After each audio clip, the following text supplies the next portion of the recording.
जय हिंद दोस्तों, मैं अभिषेक आपके अपने YouTube channel prep square institute पर पुनः आप लोगों का मैं स्वागत कर रहा हूं। देखिए, इस वीडियो में हम लोग बात करने वाले हैं कि जो हमारा सुपर टेट का एग्ज़ाम होता है उसका सिलेबस कैसा होता है। अभी आप लोगों ने टेट का एग्ज़ाम दिया होगा तो टेट के एग्ज़ाम के बारे में भी जानते होंगे और मैं इस पर भी अलग से वीडियो बना दूँगा। मुझे ऐसा लगा कि पहले सुपर टेट का जो सिलेबस है उसको मुझे डिफ़ाइन करना चाहिए, क्योंकि अगर आप सुपर टेट की तैयारी कर रहे हैं तो उसमें यूपी टेट की तैयारी आप लोगों की ऑटोमेटिक हो जाएगी। कुछ चीज़ें जो सिलेबस ऐसा हमारा डिफ़ाइन किया गया है कि अलग से यूपी टेट की तैयारी करने की आवश्यकता ही नहीं है। अगर आप डायरेक्ट सुपर टेट की कोचिंग करते हैं या फिर सेल्फ स्टडी करते हैं तो डायरेक्ट आप जो है सुपर टेट से यूपी टेट की तैयारी ऑटोमेटिक कर सकते हैं, बस कुछ चीज़ों को ही छोड़कर। तो आइए देखते हैं कि सुपर टेट का सिलेबस क्या होता है। सबसे पहले देखिए दोस्तों, मैं आप लोगों को बता देना चाहता हूँ कि सुपर टेट जो होता है, सुपर टेट का जो एग्ज़ाम होता है वो जो वही लोग एग्ज़ाम दे पाते हैं जो टेट क्वालिफाई रहते हैं और सी टेट क्वालिफाई रहते हैं। इसके बारे में भी आप लोग जानते होंगे। इसका जो टोटल मार्क्स होता है 150 मार्क्स का ये भी होता है, जैसे यूपी टेट में होता था 150 क्वेश्चंस रहते हैं 150 मार्क्स के। मीन्स एक क्वेश्चन जो रहता है 1 question is equal to 1 marks, मतलब एक क्वेश्चन जो होता है 1 नंबर का होता है। और इसमें देखिए सबसे इम्पॉर्टेंट चीज़ की नेगेटिव मार्किंग, इसमें भी नेगेटिव मार्किंग नहीं होती है, नो नेगेटिव मार्किंग। जैसे यूपी टेट में भी होता था कि नेगेटिव मार्किंग नहीं दी जाती है उसमें भी, तो सेम उसी पैटर्न पे यहाँ पर भी नेगेटिव मार्किंग नहीं रहती है। तो ये देखिए मैंने आप लोगों को पहले से ही नोट कर दिया है। थोड़ा सा वीडियो कम लंबा होगा इसलिए मैं पहले से नोट करके सोचा कि आप लोगों को दिखा दूँ, इस तरीके से अच्छा रहेगा। देखिए इसमें सिर्फ 5 पार्ट का ही दिया गया है सिलेबस के बारे में। थोड़ा सा मेरा वाइट बोर्ड छोटा पड़ जा रहा था तो इसलिए मैं सोचा कि इसको नेक्स्ट स्लाइड में आप लोगों को बता दूंगा। सबसे पहले देखिए बात करते हैं हिंदी की। वहाँ यूपी टेट में भी आप लोगों को हिंदी पढ़नी रहती है और यहाँ पर भी हिंदी पढ़नी पड़ेगी। देखिए हिंदी का जो टोटल है 20 क्वेश्चन दिए गए हैं यहाँ पर। हिंदी 20 क्वेश्चन जो होता है 20 नंबर का होता है, 1 नंबर का 1 क्वेश्चन। अगर हिंदी, संस्कृत और अंग्रेजी का अगर सिलेबस आप लोग सुपर टेट का उठाकर देखेंगे तो ज़्यादा कुछ नहीं दिया है। यहाँ पर दिया है व्याकरण एवं अपठित गद्यांश, ग्रामर, कंप्रीहेंशन। मतलब ये कि सिर्फ इतना ही आप लोगों को सुपर टेट के सिलेबस में डिफ़ाइन की गई है। इसको मैं देखिए अलग से ऐड किया हूँ प्लस यूपी टेट सिलेबस। मतलब ये कि स्पेशली देखिए हिंदी संस्कृत के लिए मैं बता रहा हूँ, हिंदी से 20 क्वेश्चन, संस्कृत से 10 क्वेश्चन। अगर आप लोग जो है ये दिया गया पठित गद्यांश इसको छोड़ दीजिए, आप चुपचाप यूपी टेट का जो सिलेबस है उसको अच्छे से तैयारी कर लेते हैं। यूपी टेट का जो हम सिलेबस पढ़ते हैं अगर उसको अच्छे से तैयारी कर लेते हैं और थोड़ा सा इसमें जो है क्वेश्चन ऑफ लेवल जो होता है थोड़ा सा अप कर दिया जाता है। आप ये भी कह सकते हैं कि अप नहीं, सेम सारे वैसे ही क्वेश्चन रहते हैं। तो हिंदी संस्कृत के लिए जो आपने यूपी टेट के एग्ज़ाम में, सी टेट के एग्ज़ाम में पढ़ा है वही सिर्फ काम देगा, अलग से कुछ पढ़ने की ज़रूरत नहीं है। हाँ, अगर आप पढ़ें तो अधिक से अधिक प्रैक्टिस करने की ज़रूरत है। ये हो गया हिंदी से 20 क्वेश्चन, संस्कृत से 10 क्वेश्चन। अब देखिए इंग्लिश, जो लोग भी सी टेट या यूपी टेट के एग्ज़ाम में सेकेंड लैंग्वेज के रूप में इंग्लिश लिए रहते हैं उनके लिए तो देखिए बहुत अच्छी बात है कि उनके लिए भी अलग से इंग्लिश जो है नहीं पढ़नी पड़ेगी। कारण यह है कि जो इंग्लिश का यूपी टेट का सिलेबस है सेम उसी को उठाकर यहाँ पर दे दिया गया। बस अगर थोड़ा सा देख लिया जाए, वॉइस नरेशन मेरे ख्याल से वहाँ पर नहीं पूछा जाता है यूपी टेट के एग्ज़ाम में, यहाँ पूछ लिया जाता है। तो इसका देखिए सिलेबस है पैसेज पहला नंबर पे। पैसेज से क्वेश्चन 1 या 2 क्वेश्चन पिछली बार पूछा था। पैसेज में ये होता है कि एक 4-5 लाइन का पैसेज दे दिया जाएगा और नीचे एक क्वेश्चन दिया रहता है कि इस क्वेश्चन का आंसर इसी पैसेज में से ढूंढकर लिखिए। इस टाइप के क्वेश्चन एक देखिए पिछली बार जब सुपर टेट का पेपर हुआ था तो वहाँ से पूछा गया था। फिल इन द ब्लैंक्स, मतलब जो हिंदी में होता है कि रिक्त स्थानों की पूर्ति करें। वहाँ पर एक सेंटेंस दे दिया जाएगा और बीच में टू भरा जाएगा कि इनटू भरा जाएगा। इस तरीके से जो प्रीपोजिशन होता है वो दे दिया रहता है। तो filling the blanks, vowel and consonants, मतलब स्वर और व्यंजन से भी एक क्वेश्चन पूछे जाते हैं। जैसे ए ई आई ओ यू स्वर होते हैं और बाकी जो होते हैं कंसोनेंट्स होते हैं। इस तरीके से हम लोग का जो 26 अक्षर टोटल होते हैं। वॉइस एंड नरेशन, शायद वॉइस से तो क्वेश्चन नहीं अभी तक पूछा गया है, लेकिन हाँ नरेशन से पिछली बार एक क्वेश्चन पूछा गया था। नरेशन मतलब direct indirect speech, voice, active voice, passive voice, ये भी पूछा जा सकता है। चांसेस बनते हैं क्योंकि जहाँ नरेशन रहता है वहाँ वॉइस ऑटोमेटिक आ जाता है। देखिए ये है हम लोग का अगला part of speech. Part of speech में मैं आप लोगों को बता दूँ कि देखिए नाउन हो गया, प्रोनाउन हो गया। देखिए प्रोनाउन से पिछली बार एक क्वेश्चन शायद पूछा था, 4 ऑप्शंस दे दिए गए थे, इसमें पूछा था कि हाँ इनफ, इनफ जो है क्या है, नाउन, प्रोनाउन, एडजेक्टिव, एडवर्ब क्या है, ये पूछा था। नाउन हो गया, pronoun, adjective, adverb, conjunction, preposition, इस तरीके से जो हमारे 7-8 जो होते हैं पार्ट ऑफ स्पीच के भाग, उसको देखना पड़ता है। अगर आप इसको थोड़ा सा भी देख लेते हैं तो सब पार्ट ऑफ स्पीच का जो है हमारा पार्ट कंप्लीट हो जाएगा। अगला है सब्जेक्ट एंड प्रेडिकेट, मतलब ये कि जो एक सेंटेंस आप लोगों को दे देगा इंग्लिश में, उसमें पूछेगा कि सब्जेक्ट कौन सा है। जैसे राम हो गया subject, he see it subject, इस तरीके से सब्जेक्ट पूछा जाता है। प्रेडिकेट तो नहीं पूछा गया था, लेकिन पिछले एग्जाम में सब्जेक्ट पूछा गया था, तो इसलिए आप प्रेडिकेट भी रख सकते हैं। देखिए ये सिलेबस जो है मैं लिखा हूँ, पिछले साल का जो एग्ज़ाम है सुपर टेट का, उसके हिसाब से इन सबसे एक एक क्वेश्चन पूछा गया, तब मैं उसको नोट करके बताया हूँ। नहीं तो आप सुपर टेट का जब सिलेबस देखेंगे, इन तीनों का सिलेबस, तो सिर्फ यही एक लाइन दिया है, व्याकरण एवं अपठित गद्यांश, ग्रामर, कॉम्प्रिहेंशन, बस ये चीज़ दिया है। लेकिन मैं पिछली बार का जो एग्ज़ाम हुआ था वहाँ से जितने सारे क्वेश्चन पूछे गए थे वही से नहीं पूछा गया था, बाकी इन सबसे पूछा गया था, इसलिए मैं नोट ये सब किया हूँ।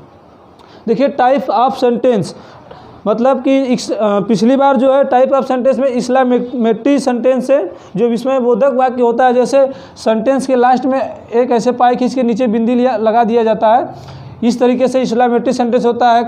क्वेश्चन मार्क्स वाला इंट्रोगेटिव सेंटेंस, इस तरीके से असर्टिव सेंटेंस, जो सेंटेंस के प्रकार होते हैं उनसे भी एक क्वेश्चन पूछा गया था, एक्सक्लेमेटरी से पूछा गया। तो हो सकता है इंट्रोगेटिव से पूछ ले, इंट्रोगेटिव नेगेटिव से पूछ ले, तो ये भी आप ध्यान में रखिएगा। जितने भी सेंटेंस हैं टाइप्स ऑफ सेंटेंस, उसको देख लीजिएगा।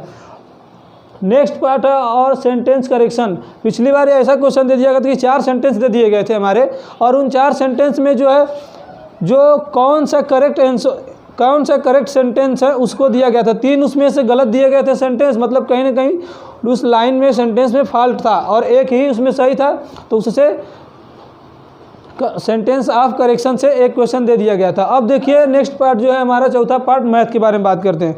यूपी टेट में आप लोग तो मैथ पढ़े होंगे, क्योंकि सबको पढ़ना रहता है, वहाँ तो ऑप्शनल मैथ है नहीं, तो जितना आप मैथ पढ़े हैं उतना पढ़े रहिए, बहुत अच्छी बात है, उतना ही काम देगा। अलग से आप पढ़ लीजिए अलजेब्रा। अलजेब्रा मतलब बीजगणित, जैसे a + b के होल स्क्वायर पे, a - b के स्क्वायर पे जो क्वेश्चंस पूछे जाते हैं, यूपी टेट में जनरली ये सब क्वेश्चन नहीं पूछे जाते हैं, सिंपल से होते हैं, तो अलजेब्रा आप लोगों को पढ़ना पड़ेगा। अलजेब्रा, फिर उसके बाद CI means compound interest. Compound interest means चक्रवृद्धि ब्याज।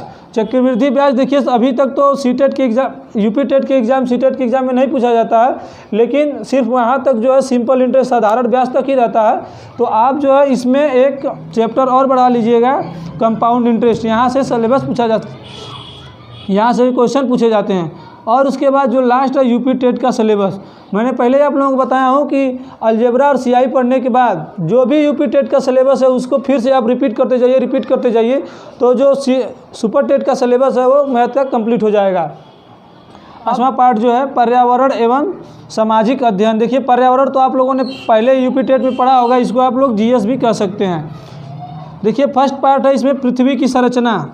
पृथ्वी की संरचना मतलब पृथ्वी जो है कैसे गति करती है, घूर्णन गति, और एक अपने अक्ष पे घूमती है, और एक पूरे तरीके से चक्कर लगाती है, वो हो गया। और उसका निर्माण पृथ्वी का कैसे होता है, सियाल, नीफे, क्रस्ट, ये सब जो होते हैं, भूपर्पटी, ये सब पूछा जाता है इसमें। नदियाँ देखिए भारत और विश्व दोनों के परिप्रेक्ष्य में पूछा जाएगा। जैसे लंबी, चौड़ी, सबसे व्यस्त नदियाँ व्यापार की दृष्टि से, इस तरीके से जो वन लाइनर नदियों से क्वेश्चन होते हैं, किसी भी आप लोग बुक में देख लेंगे तो वहाँ से आप लोगों का कंप्लीट हो जाएगा। पर्वत भी सेम उसी तरह भारत और विश्व के परिप्रेक्ष्य में जो हमारे 7 महाद्वीप हैं उनके बारे में आप लोग डिटेल पढ़ लेंगे। ये सब अगर NCERT में आप लोग देखेंगे तो आराम से क्वेश्चन मिल जाएंगे। अगर NCERT नहीं आप खरीद सकते हैं तो इसके लिए देखिए लुसेंट के बुक में भी ये सब सारी चीज़ें दी गई हैं। महासागर हो गए, महासागर में जो जीव हैं ये सब देखिए चैप्टर वाइज लुसेंट में NCERT में मिलता है। प्राकृतिक संपदा हो गया, अक्षांश एवं देशांतर, और ये सब देखिए विश्व भूगोल के पार्ट है, मतलब वर्ल्ड जियोग्राफी, सौरमंडल, हमारा सौरमंडल का निर्माण कैसे होता है, ये सब देखिए। भारत का भूगोल, भारत का भूगोल के लिए सबसे बेस्ट बुक है, आप लोग क्लास 11th की जो बुक आती है एनसीईआरटी की, अगर आप लोग उसको पढ़ लेते हैं, एनसीईआरटी की 2 बुक आती हैं, एक भारत का भूगोल, एक भौतिक भूगोल, ऐसे करके 2 बुक आती है। तो उसमें जो भौतिक भूगोल है भारत के परिप्रेक्ष्य में, उसको आप लोग पढ़ लेते हैं तो ये सब सारे चीज़ें कंप्लीट हो जाएंगी। ये भूगोल के बारे में हो गया। देखिए अब इसी में आता है भारतीय स्वतंत्रता संग्राम। भारतीय स्वतंत्रता संग्राम अगर आप लोग देखिए 1857 जो क्रांति हुई थी, 1857 की पहली क्रांति भारत में स्वतंत्रता के लिए, उसके बाद 1947 के बीच में जितने भी इवेंट हुए, अगर आप लोग उसको पढ़ लेते हैं तो इसका जो सिलेबस है कंप्लीट हो जाएगा। 15-20 पेज के मुश्किल से ये आएगा वन लाइनर में, आप लोग अपने से भी पढ़ सकते हैं इसको कहीं से भी। देखिए नेक्स्ट पार्ट है समाज सुधारक, जो 18वीं शताब्दी, इसके पहले के जो पार्ट होते हैं समाज सुधारक में जैसे आ गए देवेंद्रनाथ टैगोर, रविंद्रनाथ टैगोर और दयानंद सरस्वती, स्वामी विवेकानंद, इन सब चीज़ों के बारे में जो ये लोग रहते हैं, क्या क्या धार्मिक सुधार हुए हैं, पंडिता रमाबाई जी हैं, सावित्रीबाई फुले हैं, इनके बारे में अगर आप पढ़ ले रहे हैं, ये मॉडर्न हिस्ट्री के ही पार्ट होते हैं, तो ये चीज़ जो है कंप्लीट हो जाएगा। भारतीय संविधान, देखिए भारतीय संविधान आप लोग भी यूपी टेट में पढ़े ही होंगे, क्योंकि यूपी टेट में 3 से 4 क्वेश्चन जो होते हैं हमारे संविधान से आते हैं। संविधान और हमारी शासन व्यवस्था, शासन व्यवस्था मतलब कि प्रधानमंत्री के बारे में, मुख्यमंत्री के बारे में, राष्ट्रपति के बारे में, जो हमारे देश पे शासन करते हैं, इन सब बारे में ये शासन व्यवस्था में आता है। अगला पार्ट है यातायात एवं सड़क सुरक्षा, जो नेशनल हाईवे हो गए, उसके बाद जो मेट्रो ट्रेन है कहाँ कब कैसे चली, पहली बार कैसे चली, सबसे लंबा हाईवे, सबसे छोटा हाईवे, जिले कौन से हाईवे जो हैं जो 2 जिलों 2 प्रदेश को जोड़ते हैं, ये सब चीज़ें इसमें आ जाती हैं। भारतीय अर्थव्यवस्था, देखिए यहाँ से भी भारतीय अर्थव्यवस्था से भी क्वेश्चन लगभग अलग से भी इसमें से पूछा जाता है 5 नंबर का, उसको मैं आगे डिटेल में बताऊंगा। जीएस का एक बहुत बड़ा रोल है, इसको कंप्लीट में सिलेबस बताने के बाद तो मैं आप लोगों को बताऊंगा कि सीडीपी से कितना क्वेश्चन टोटल आएंगे और जीएस से कितना क्वेश्चन आएंगे। तो देखिए भारतीय अर्थव्यवस्था एवं चुनौतियों, हमारी सांस्कृतिक विरासत, जैसे हमारी सांस्कृतिक विरासत होगी, जैसे लाल किला हो गया, लाल दरवाज़ा हो गया, उसके बाद जो है आगरा का ताजमहल हो गया, ये सब जो हमारी सांस्कृतिक विरासत है उनके बारे में, इसमें से जो नृत्य जो होते हैं वो सब भी आ जाते हैं। पर्यावरण संरक्षण, जो यूपी टेट में आप लोग पढ़े होंगे, पर्यावरण संरक्षण के लिए क्या क्या कौन से कार्यक्रम चलाए गए हैं, सेम वही चीज़ है। प्राकृतिक आपदा प्रबंधन, मतलब नेचुरल डिजास्टर के लिए जो क्या क्या मैनेजमेंट हम लोग के पास होने चाहिए, ये इतना उतना इम्पॉर्टेंट नहीं है जितना ये सब ऊपर वाले चीज़ इम्पॉर्टेंट है। तो देखिए ये जीएस का पार्ट रहा। अब अगले स्लाइड में मैं फिर से आप लोगों को बताऊंगा कि और क्या क्या पढ़ना है हम लोगों को। ये तो सिर्फ 5 पार्ट हुए हैं, लगभग हम लोगों को 10-12 पार्ट पढ़ना पड़ता है। तो आइए अब नेक्स्ट पार्ट में मिलते हैं।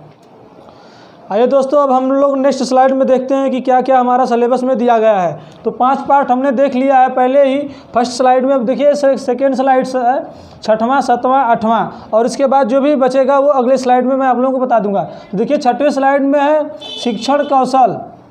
यूपी टेट में भी शिक्षण कौशल से क्वेश्चंस पूछे जाते हैं, लेकिन वहाँ 1-2 ही पूछे जाते हैं और यहाँ पर 10 क्वेश्चन पूछे जाएंगे। शिक्षण विधि, इसमें देखिए पहला शिक्षण विधियाँ एवं कौशल, मतलब शिक्षण विधियाँ एवं कौशल में आगमन विधि, निगमन विधि और भ्रमण विधि, ये सब जो तमाम विधियाँ होती हैं लगभग 15-16 होती हैं, यहाँ से पूछे जाएंगे। जैसे इनके जन्मदाता कौन है, भ्रमण विधि में किस सब्जेक्ट में भ्रमण विधि सबसे ज़्यादा काम करती है, सबसे अच्छा होती है, ये सब पूछे जाएंगे। आगमन विधि कैसे होती है, इसके जो जनक है कौन है, निगमन विधि किस प्रकार से पढ़ाई जाती है इसमें और इसके जनक कौन है, ये सब पूछे जाएंगे।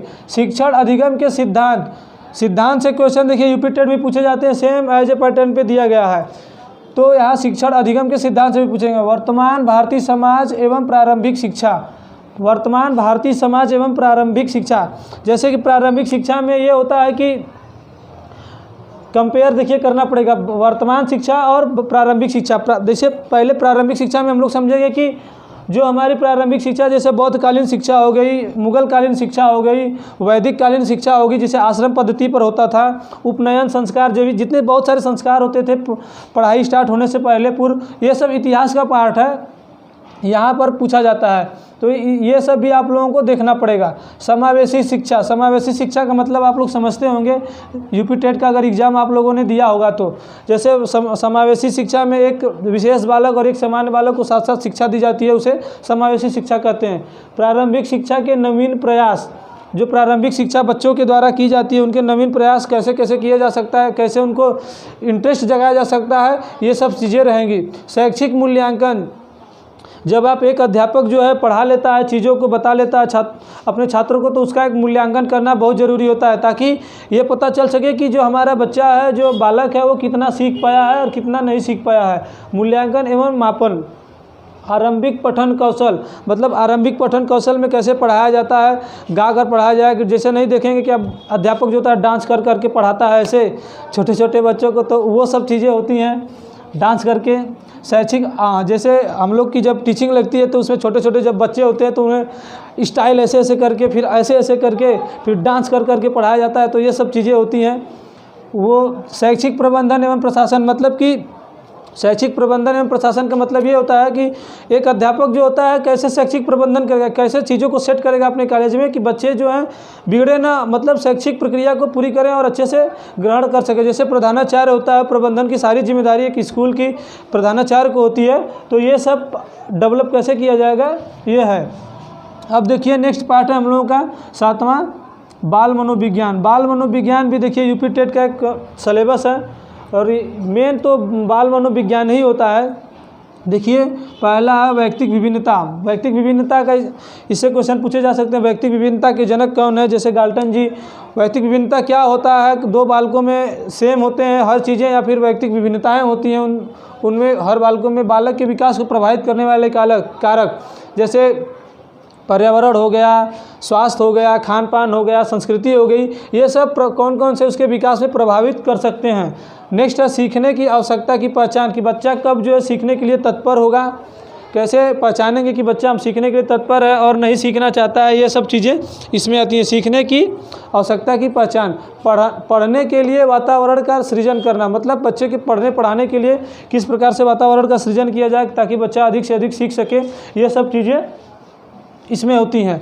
कक्षा के शिक्षण में सीखने के सिद्धांत तथा कक्षा के शिक्षण में इनकी व्यवहारिक उपयोगिता एवं प्रयोग, मतलब जो शिक्षण के सिद्धांत होते हैं कैसे व्यवहारिकता में इसमें क्लास में एक प्रयोग किया जाएगा, कि या फिर एक लिटरली जैसे बता दिया जाएगा, जैसे मैं आप लोग बता दिया हूँ। तो अगर सिलेबस को मैं डायरेक्ट लाइन टू लाइन लिख देकर मैं आपको बता देगा ये नोट कर लो, तो ये कहीं ज़्यादा उतना अच्छा नहीं होता जितना मैं आप लोगों को सिलेबस अच्छे से समझा कर बता रहा हूँ। तो ये चीज़ें सेम इस पैटर्न पे लागू होती हैं। और नेक्स्ट है दिव्यांग छात्रों हेतु विशेष व्यवस्था। जैसे हमारा जो दिव्यांग छात्र होते हैं, जैसे जो विशिष्ट बालक जिन्हें भी कहा जा सकता है, उनके लिए क्या क्या व्यवस्थाएं की गई हैं, ये सब चीज़ें हैं। जैसे 2016 में एक अधिनियम संशोधित करके आया था कि जो दिव्यांगता है कितने प्रकार की होती है, तो उसको देखिए करंट में एज ए करंट के रूप में भी पढ़ा जा सकता है। ये बहुत ही इंपॉर्टेंट है। देखिए हमारा नेक्स्ट पार्ट है जो सामान्य ज्ञान एवं समसामयिक घटनाएं, इसे करंट अफेयर्स का पार्ट भी कहते हैं। देखिए सबसे मोस्ट इंपॉर्टेंट ये पार्ट है। यहाँ से 30 क्वेश्चन देखिए पूछे जाएंगे। अभी तक तो हिंदी में 20 क्वेश्चन और मैथ में 20 क्वेश्चन, बाकी 10-10 क्वेश्चन, लेकिन यहाँ पर 30 क्वेश्चन पूछे जाएंगे। लेकिन ऐसा भी नहीं कि 30 के 30 करंट अफेयर से ही पूछ लिए जाएंगे, इसमें भी मैं बताऊँगा कि किस प्रकार से पढ़ा जाएगा। देखिए राष्ट्रीय, अंतर्राष्ट्रीय, प्रदेश से संबंधित महत्वपूर्ण घटनाएं।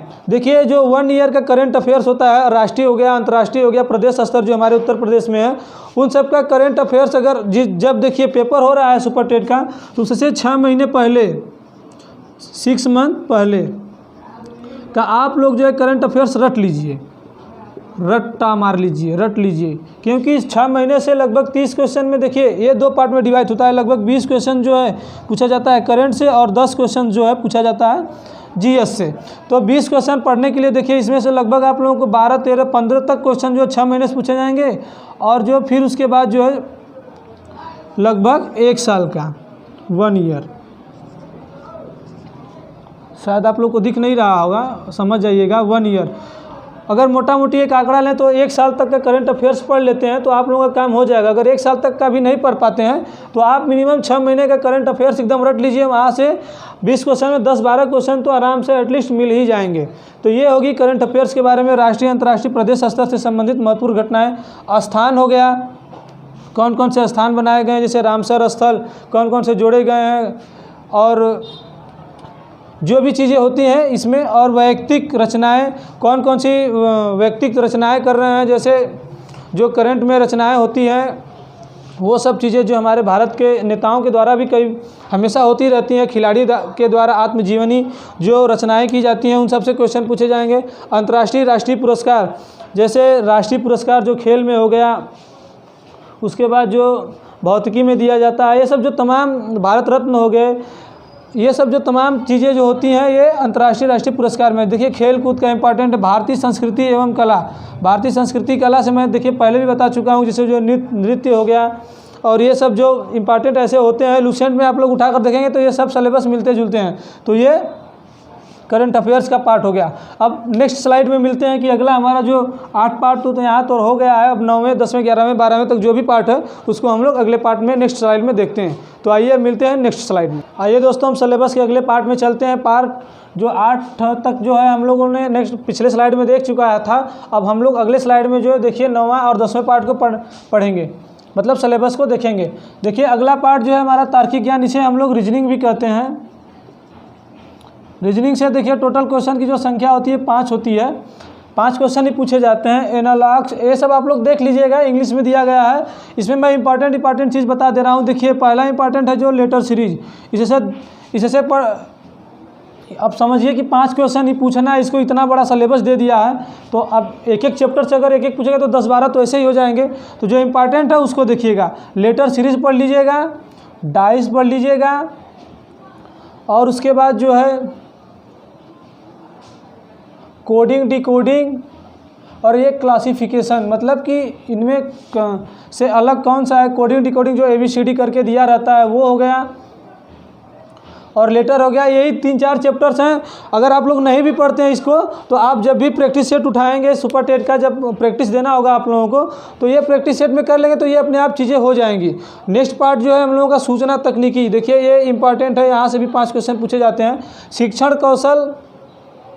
शिक्षण कौशल विकास, मतलब शिक्षण कौशल विकास में सूचना तकनीकी हमारी किस प्रकार से सहायता करती है उसके बारे में दिया गया है। कक्षा शिक्षण तथा विद्यालय प्रबंधन के क्षेत्र में सूचना तकनीकी, मतलब ये कि जो शिक्षण हमारा विद्यालय प्रबंधन में और शिक्षण में जो सूचना तकनीकी है कि कैसे कैसे कौन कौन से ऐसे क्षेत्र हैं, क्या कौन कौन से ऐसी चीज़ें हैं जिससे हम लोग ऑनलाइन के माध्यम से प्रबंधन कर सकते हैं, जैसे ऐप्स के माध्यम से या फिर व्हाट्सएप ग्रुप के माध्यम से भी किया जा सकता है। तो ये सब चीज़ें जो हो गई, कंप्यूटर हो गया, इंटरनेट हो गया, स्मार्टफोन्स के बारे में पढ़ना है। OER का मतलब ओपन एजुकेशनल रिसोर्स, कि ओपन एजुकेशनल जो रिसोर्सेज होते हैं उनके बारे में दिया गया। शिक्षण में उपयोगी ऐप्स, जो ऐप्स होते हैं शिक्षण में उपयोगी, कई सारे ऐप्स जो हैं सरकार के माध्यम से, केंद्र सरकार के माध्यम से शिक्षा विभाग के द्वारा बनाए जाते हैं, लॉन्च किए जाते हैं। अभी कोरोना काल, ओमिक्रॉन काल में भी कई सारे ऐप्स आए हैं, तो उसको आप लोग देख लीजिएगा।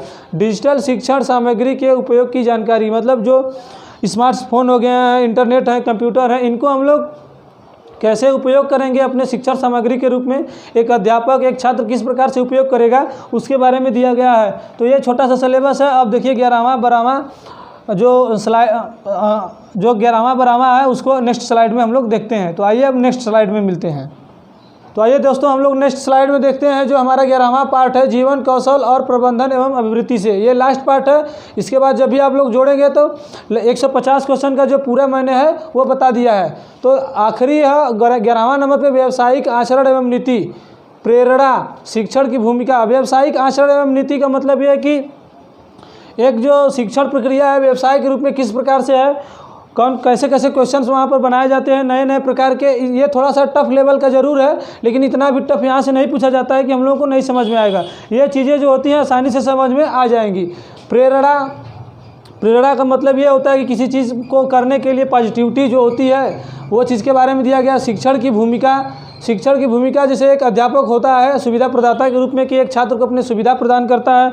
उसके बाद जो है अनुश्रवणकर्ता के रूप में होता है, जो सारी समस्याएं होती है छात्र की सुनता है। वो नेतृत्व करता होता है अध्यापक, अपने क्लास का पूरे जो नेतृत्व करता होता है, जो नेतृत्व करने वाला होता है वो अध्यापक होता है, जिसे नेतृत्वकर्ता के रूप में जानते हैं। मार्गदर्शक होता है जो छात्रों का मार्गदर्शन करता है। परामर्शदाता जो कोई भी समस्याएँ होती हैं एक छात्र को उसको परामर्श भी देता है। ये इस प्रकार से हो गया। संवैधानिक और मानवीय मूल्य, मतलब जो हमारे मूल्य दिए गए हैं, आप लोग जब सुपर टेट का कोई भी नोट्स उठाकर देखेंगे तो वहाँ पर मूल्यों की बात की जाती है।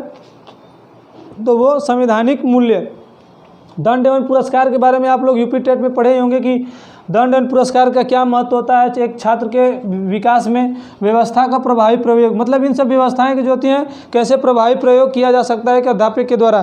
तो ये सब चीज़ें जो होगी दोस्तों सिलेबस के बारे में कुछ चीज़ें जो हैं, देखिए मैं आप लोगों को पहले ही बताया हूँ, एक बार और बता दे रहा हूँ। टोटल जो क्वेश्चंस होते हैं वो 150 होते हैं, 150 मार्क्स के होते हैं। एक क्वेश्चन जो होता है 1 question is equal to 1 marks. इसमें निगेटिव मार्किंग जो होती है, निगेटिव मार्किंग जो होती है वो नहीं होती है। ये हो गया। और उसके बाद जो चीज़ें हैं उसको मैं सिलेबस में मैं बता चुका हूँ, और जो भी कुछ बच जाएंगे आप लोगों को जो नहीं समझ में आई हो वो हमसे कमेंट के माध्यम से आप लोग पूछ लीजिएगा। मैं पूरी कोशिश करूँगा और हमेशा जिसका भी जो कमेंट रहता है मैं हमेशा रिप्लाई करता हूँ। तो जो भी ना समझ में आए आप लोग कमेंट के माध्यम से पूछ लीजिएगा, मैं बता दूंगा। तो चलिए मिलते हैं नेक्स्ट वीडियो में, तब तक के लिए जय हिंद जय भारत।